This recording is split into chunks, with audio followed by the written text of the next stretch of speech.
Welcome back to Project 613. Today we are going to learn one mitzvah about burning the leftover meat that cannot be consumed from the sacrificial offerings. If you remember, we learned a number of days ago about something called Nosar, which is leftover sacrificial meat that is left past the time that the Torah gives for that sacrifice. And as we learned, the different sacrifices have different amounts of time. There are certain sacrifices that can only be eaten on the day and the following night after they are brought. There are other sacrifices that could be eaten the next day as well. But each sacrifice, following its allotted time, it is forbidden to eat from it.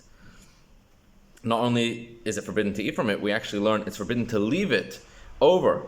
Rather, it all has to be consumed within the designated amount of time. Today's mitzvah is that what happens if someone did leave it over? Then it needs to be burnt. As the Torah says, Nosar that the leftovers of the sacrificial offerings, they need to be burnt after the time goes by. This applies to Nosar, to the leftovers of sacrificial offerings past that time. This also applies to another type of sacrificial meat that has become disqualified, which we also learned about earlier, and that was Pigul. If you remember, we learned about something called Pigul, which is that when the priest is conducting the service of the sacrifice, if he even has in mind, if he has a thought of consuming the meat of this offering outside of the correct amount of time, that in itself, that thought itself disqualifies the sacrifice. And it is called Pigul.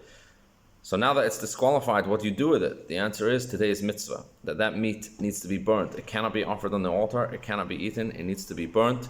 And that is also included in today's mitzvah. So both Pigul and Nosar, the meat of such offerings needs to be burnt. Have a wonderful, wonderful day.